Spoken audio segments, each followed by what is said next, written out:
டியூடோட honest review தான் guys இப்போ சொல்ல போறேன். ஸோ மார்னிங்கே மழைய கூட பொருட்படுத்தாம எஃப்டிஎஃப்எஸ் கிளம்பி போயிட்டேன் பிவிஆர் ஆரோவுக்கு. So coming to the movie அருமையான என்டர்டெய்னிங்கான காமெடி ஃபிலிம் இது. அண்ட் ஃபர்ஸ்ட் நான் மியூசிக் பற்றி தான் சொல்லணும். சாயா பேங்கர் ப்ரோவை எவனா நெப்போ கிட்னு சொன்னால் அவனுங்களாம் தற்கூரினி தான் சொல்லுவேன். ஸோ அவங்களாம் வாய முடிக்கிற மாதிரி இந்த மூவிக்கு மியூசிக் பண்ணியிருக்காரு. ரிலீஸ் ஆன எல்லா சாங்ஸும் மூவியில் கனெக்ட் பண்ணி விஷுவல்ஸாக பார்க்குறப்போ இவர் ஒரு பேசப்பட போகிற மியூசிக் டைரக்டர் தான் சொல்லணும்.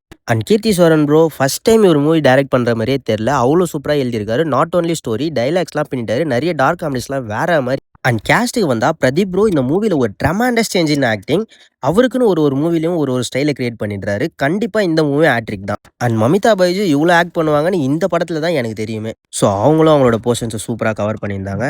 அண்ட் சரத்குமார் சாரோட வில்லனிசம் அல்டிமேட்டா பண்ணிட்டாரு. நாட் ஓன்லி வில்லனிசம் காமெடிலையும் தரமா பண்ணிட்டாரு. அவரோட விண்டேஜ் மூவிலாம் நீங்க மிஸ் பண்றீங்கன்னா இந்த படம் அது கண்டிப்பா தீர்த்து வைக்கும். அண்ட் இந்த படத்தில் பேசியிருக்க சப்ஜெக்ட் கண்டிப்பாக பேச வேண்டிய சப்ஜெக்ட் தான். பட் சம்மாவ் கொஞ்சம் ரியாலிட்டிக்கு செட் ஆகாத மாதிரி தான் இருக்கும். பட் ஒரு பக்கா என்டர்டெய்னர் மூவி தான்.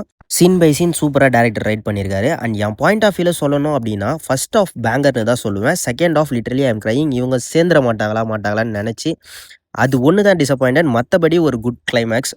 அப்புறம் என்ன மூவியை தீபாவளிக்கு போயிட்டு என்ஜாய் பண்ணி பாருங்கள், சப்போர்ட் பண்ணுங்கள். விரைவில் சந்திப்போம். பாய்.